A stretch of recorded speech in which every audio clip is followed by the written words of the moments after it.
You are listening to part 24 of our series, The 7 Medicines, The Wise Woman Way, with Susan Wheat at Time Monk Radio. Hello, Susan. Welcome back to Time Monk Radio. Hey, Gemini. Got your costume ready? No, not quite. Do you have one ready? My granddaughter decided that she wanted to be a musketeer this year. Oh, okay. Wonderful. And she has this gorgeous blue crushed velvet dress, just dripping with all of this like silver lace and frogging and so on. And she even has her plastic épée. That sounds magnificent. How fun.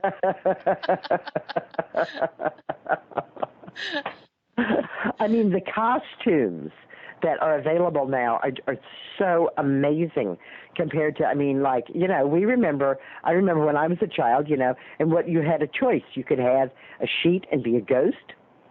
You could have a chaps and be a cowboy. You could have a feather and be the other part of the cowboy and Indian thing that we did then. And my apologies for doing that, but we didn't know. Or you could have a pointy hat and be a witch. That was about it, huh? Oh, red nose and be a clown. Yes. Now, now I go out with my granddaughter, and oh my gosh, it's the same candy. We're getting the same candy in the bags that I got when I was a kid too. But the costumes are just stunning. I love to go out trick-or-treating with her just to see all the costumes that everybody's wearing. So much fun. It is. And people are so creative. Yes, not just the ones that you can buy, and catalog after catalog, has been coming in all month about wonderful costumes, but the ones that people create themselves. Absolutely. Last year there was a child that was there as a TV, and had taken a box, right, and drawn a TV on the box and had all the things. It was great. It was a widescreen TV,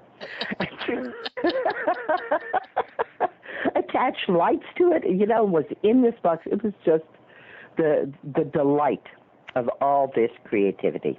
It is a lot of fun. And I don't know, what should we call your Halloween costume part of your lifestyle medicine? Yes.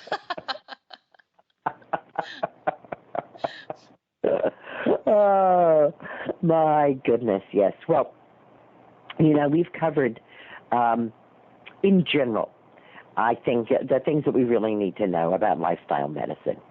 And that is that we want to take care of ourselves. We want to eat a broad, varied diet of whole foods. And we want to tonify both with herbs and by moving our bodies. So we might be wondering, where does the rest of it fit in here, Susan? Well, how about weightlifting and bicycling and swimming and horseback riding? It's all good, The more different things that we can do, jump in a kayak, jump on a horse, do all of these things, certainly, absolutely. But they're riskier behaviors, and so, again, this is not our daily kind of thing. Usually we're looking at tonification, and we're looking for those daily things that we can do that will really move us through. I don't know, maybe I'm going to be jumping in a kayak when I'm 95, but I tend to think of it, and I'm more likely to be doing Tai Chi then. There are a couple of other body techniques that I have had some training in that I find quite interesting, and that I know that I will still be doing no matter how old I get, even if I get to 114, blessed be. And those are named after the men that created them, and that is the Feldenkrais technique and the Alexander technique. And I have talked briefly before about the fact that I spent 3 years with Jean Houston in her program for the development of human capacities. And it was quite the 3-year program. And one of our teachers, in addition to Jean herself, was her husband, Bob Masters. And Bob Masters had done quite a bit of work, especially with Feldenkrais technique. And so we got 3 years of doing Feldenkrais technique. And it's quite interesting. Basically, Feldenkrais technique does a variety of motions with the body fully supported, usually laying on the floor, that are, what can I say, they're normal, they're comfortable, but they're strange. They're just not the kinds of things that one would normally do, such as lying on your side with both of your arms stretched out in front of you, pointing in the same direction as your nose, and then moving the top hand back, sliding it up the arm as far as it will go. Nothing unusual about that, nothing harmful about that. And yet, even just imagining it, you're thinking, not the kind of motion that you would ordinarily make. And they're not. They're not the kinds of motions that we ordinarily make. And they teach the body a great many different things about where the body is holding and where the body can let go. We talked ever so briefly last week about massage, and of course massage is designed to move right into the holdings, the physical holdings of the body, and to either with strength or with uchikus convince the body that it could let go of some of those things. And I could go on and on and on. There are huge numbers of ways to encourage the body to let go. And I'm just focusing in on just a couple of them, the ones that I could talk about, but I'm not in any way, by not talking about the others, meaning to indicate that they're not worthwhile or useful. They certainly are. All right. I'm not including rolfing, for instance, here, or massage here. And we talked last week about the fact that massage is alternative medicine. We could put rolfing as alternative medicine, although I have not been rolfed, and the people that have, that I've talked to, would put it in break and enter. That it is moving very, very deeply, someone else moving very, very deeply into the body. And so that does definitely move it away from lifestyle medicine. Whereas both Feldenkrais and Alexander, although they can be hands-on techniques, I have had my body manipulated mildly in both Alexander and Feldenkrais work. It is not the intention of the person teaching you that to do the manipulation. Their intention is to teach you how to do that and to bring you to awareness of your own body. And that's why I'm focusing on these techniques and on Jean Houston's husband, Bob Masters, who is no longer with us. And Bob became so expert at working with the material that Feldenkrais had developed that he began to move it into some interesting directions. Now, my understanding from my teachers, and I think from Feldenkrais himself, is you don't mess with Feldenkrais work. You do it. You just do the Feldenkrais work the way it is. You don't say, I could make this better or I could make this different. You just do it the way it is set down. And this technique is getting on to close to 100 years now, so it's been going on this way for a while. But what Bob Masters did was he realized that in doing these things that we were activating not just the muscles and the bones and the nerves, not just the actual physical body, but that we were activating certain parts of the brain that had to do with locating the body in space. And that those parts of the brain, once activated, and this is one of the teachings of Feldenkrais, improve how we use our body. And Bob Masters wondered if this could be used with people who had suffered strokes. As our population ages, the difficulty that comes after a stroke becomes scarier and scarier to larger and larger amounts of the population. And we wonder, first of all, what can we do to prevent a stroke? And a stroke is where the blood flow to the brain or the heart or the lungs is interfered with, either because there's a break in the blood vessel and the blood vessel bleeds and enough oxygenated blood can't get to the brain or the lungs or the heart, or because there's an actual blockage in the blood vessel, there's a clot, and that stops the flow of oxygenated blood to these needed organs. Whatever the cause, whether it's from a bleed or a block, these organs suffer very, very quickly from lack of oxygen. We are literally brain dead if we don't get oxygen to the brain within 3 minutes, and even a lack for 30 seconds can have quite severe consequences. The older we are when we suffer a stroke, the more difficult it can be to come back. And that stroke can either be on both sides of the brain or simply on one side of the brain. So Bob Masters did indeed begin working with people who had had strokes. And your usual Feldenkrais session consists of you laying on the floor and being read the Feldenkrais exercise, which you are to do. And so Bob began to read these exercises to people who had strokes. And he indeed found that his guess, his estimation was absolutely correct. That by thinking about what the body was to do, even though these people were not able to do it, by thinking about it, by having it read to them so that they imagined that they were doing what they were hearing, their brain began to respond as though their body was actually doing it. Gemini, did you ever hear of psychocybernetics? I have not. Psychocybernetics is another old technique from over 50 years ago, even more than 50 years ago, gracious. It actually got started during World War II. And, suddenly we're in the war, and we need not only a lot more men, we need a lot more typists. And there weren't that many women who were enlisting, so they had to get a lot of men to be typists. And so they had to teach these men how to type. And they did not have enough typewriters to go around for all the men.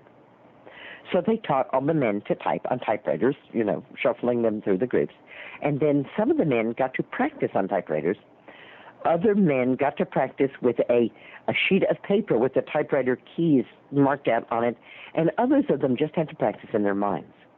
Once they had all had the initial training of how to type, how to touch type, they found that those who practiced in their minds gained more skill more quickly than the other two groups. That's interesting. Doesn't seem like it should be that way, does it? No, it doesn't. It seems like you'd gain more from the muscle memory. Well, you have to have that muscle memory to start with. We're not talking about learning something just by thinking about it. You have to have learned it. You have to have been taught how to do it. So they were taught how to touch type. But then you have to practice, right? True. And it turns out when you actually practice, you make mistakes. Oh, okay. And our brains tend to focus on the mistakes. Interesting. If 20 people say, wow, what a cute outfit, and one person says, there's a spot on your left shoulder, what do you remember? The spot on my left shoulder. Exactly. And this slows down our improvement because we focus on what's wrong. Whereas when we practice mentally, we never make mistakes.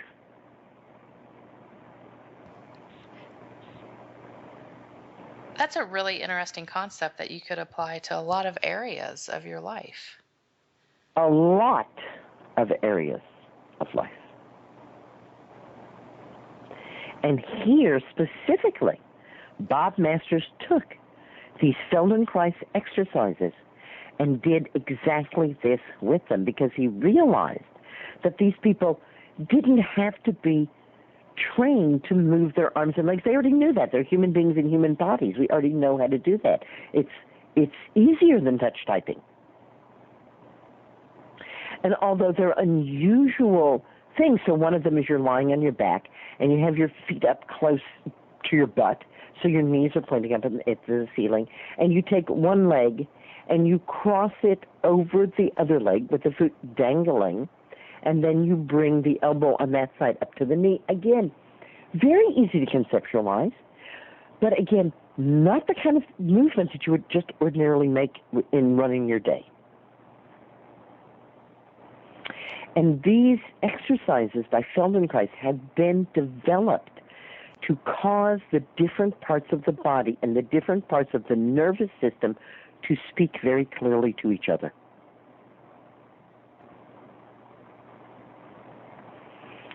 So the tonifying effect of working in these subtle ways is very different from what we might think. We might think, oh, it has to be, I have to be, pumping that iron or doing that, as you say, that muscle thing to get this. And yet we're finding that that's not always exactly true.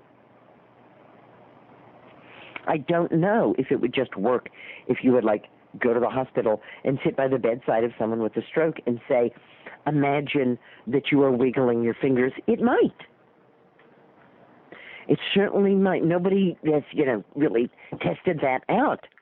But Bob Masters has, really followed through on his idea about how we can get to people who are not necessarily able to move. His book is called Neurospeak. And I love the subtitle of Neurospeak. It says, transform your body while you read. What an interesting idea, huh? Very. All right. This transform you simply by reading it. This book is now 20 years old. And he, of course, worked with people who had strokes, but he felt that it shouldn't be restricted to that all of us should have this opening to what we can get.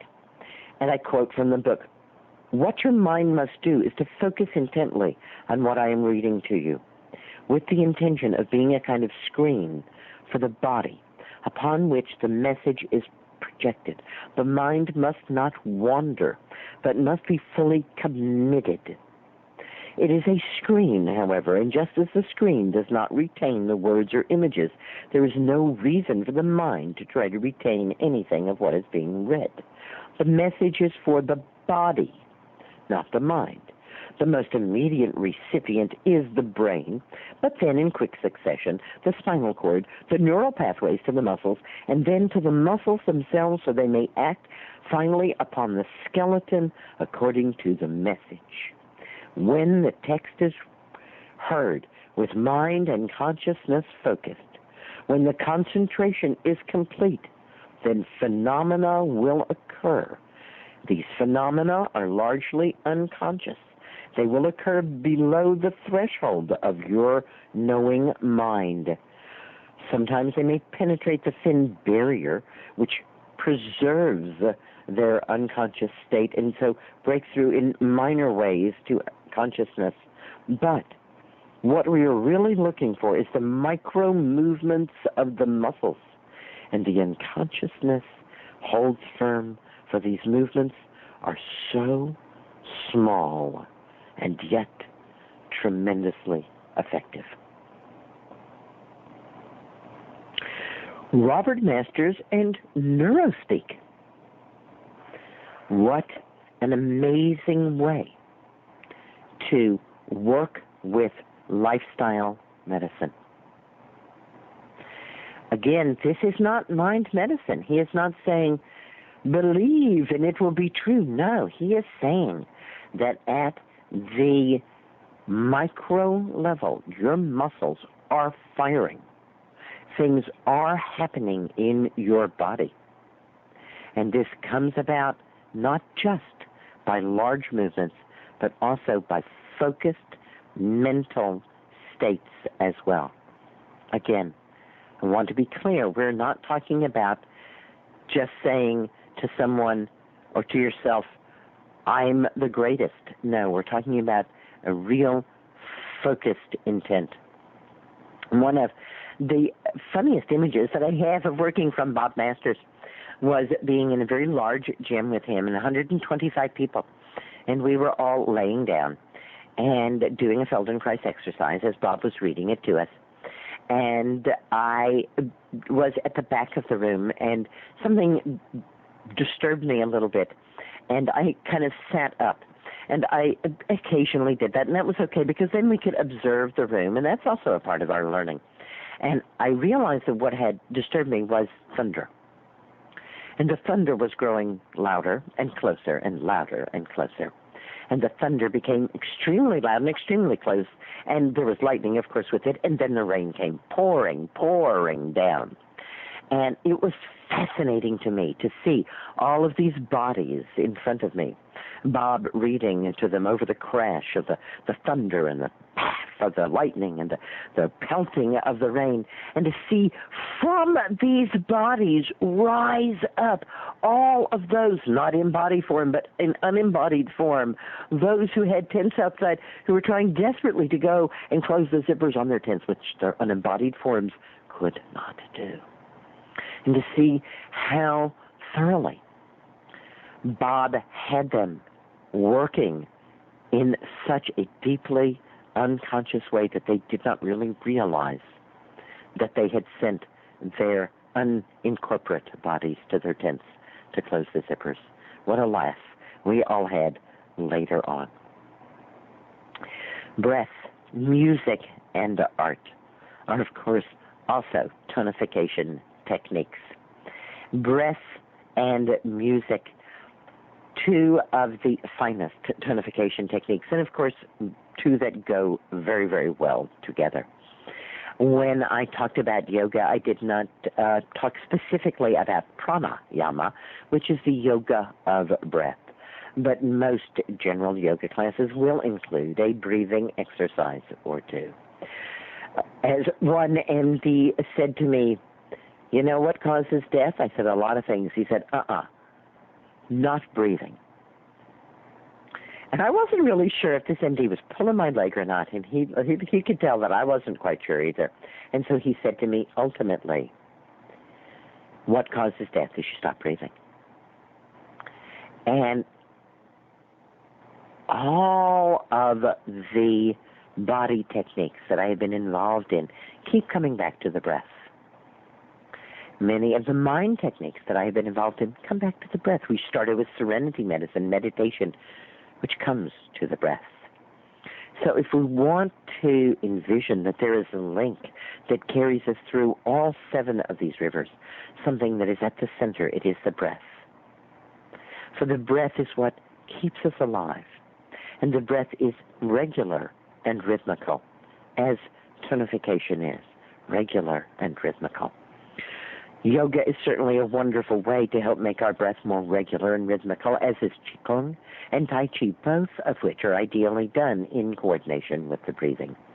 But for most people, singing or playing a musical instrument is really the ideal way to move into tonifying your breathing and to being tonified by your breathing, because it works in both ways. Singing and music go into very special places in the brain. And we've also been talking about working with people after stroke. And we find that people after stroke, people with dementia, people with Alzheimer's, can be triggered by song and by music. That song and music, especially songs and music that we heard during our formative years between the ages of 15 and 25, can take us into very sweet, very loving, very compassionate places.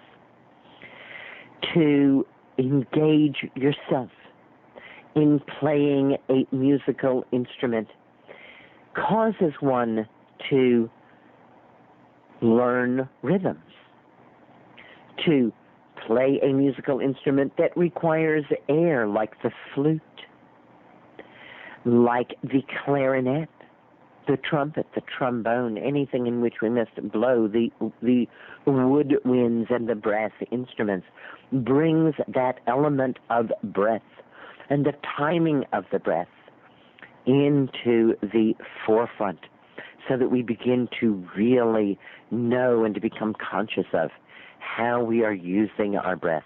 Obviously, we breathe all of the time, and yet many people have no real training in breathing, and so, strangely enough, breathe inadequately. You would think that since it's such an important thing that we would just get up in the morning and know how to breathe. All the other animals know how to breathe, but we do strange things to ourselves.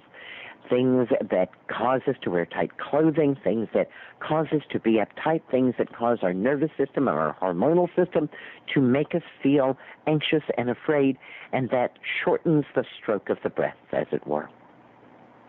At the bottom of the rib cage is a large muscle, the diaphragm. And when we breathe with our chest and our shoulders, then the diaphragm gets locked in place. And if the diaphragm is not moving, then we are not adequately oxygenating the blood. And it is literally uptight breathing. Singing is one of the best ways to break through this and to bring the breath deep down into the belly, deep into the dorsal areas of the body. By imagining that we are breathing in the belly. Of course, no such thing is really happening, but we're imagining that we're breathing in the belly, and that's relaxing and opening the belly and the muscles there, and that allows the diaphragm to drop down into that space so that the lungs truly can expand, and then the rib cage can expand as well. And then when we move the diaphragm up, then we can actually begin to push air out of the lungs as we do when we are singing, when we are playing the trombone or the flute, so that we must use that muscle, the diaphragm, to push the air out. Many people think of breathing as breathing in, and yet the breathing in happens in and of itself. If we breathe out, we create a negative air pressure in our body, which causes us to breathe in. No conscious effort is ever required to breathe in, but conscious effort is required to breathe out. By focusing on singing, by focusing on playing a musical instrument with our breath, then we focus on that out-breath, causing the out-breath to become longer and longer and longer, thus making more and more and more room for oxygen to flow into the body. I've never asked you, Gemini, do you play a musical instrument? I do not have that talent. I don't. Well, you know what we're talking about here is lifestyle medicine, and so it doesn't have to be a talent. My cousin is visiting, and it's the day for my granddaughter to get her ice skating lesson. We live in a town where there's a big ice skating rink, so all the kids get ice skating lessons. And my cousin was asking about it, and my daughter said, well, you know, we don't envision her being in the Olympics ice skating. It's just for coordination, balance, and movement. And anything she does, we're happy with. And that's what I'm talking about, too. In fact, before we had so much media, every single person generally who had access to it made music in some way, either by tapping or by humming or by singing. And there's that wonderful saying from Zimbabwe, if you can sing, if you can talk, you can sing. If you can walk, you can dance. So what I'm suggesting here is that part of your lifestyle, I want you to include as part of your lifestyle these wonderful ways to work with your breathing, either singing or playing an instrument. How about singing? Do you sing? I do, not well, but I love to sing. Has nothing to do with well. No, the person who judges us can go off to play somewhere else when we're singing, playing a musical instrument. This is simply for breath and for our own delight and for that regular rhythm that is so important in tonification. We're not quite done with lifestyle. Next month, we're going to start by talking about my anti-cancer lifestyle. And so these are specific recommendations for those who are concerned about cancer for whatever reason. So we will talk about the anti-cancer lifestyle, look at a specific lifestyle recommendations starting next month, the beginning of November. And then after that, we're going to be talking about the Great Divide.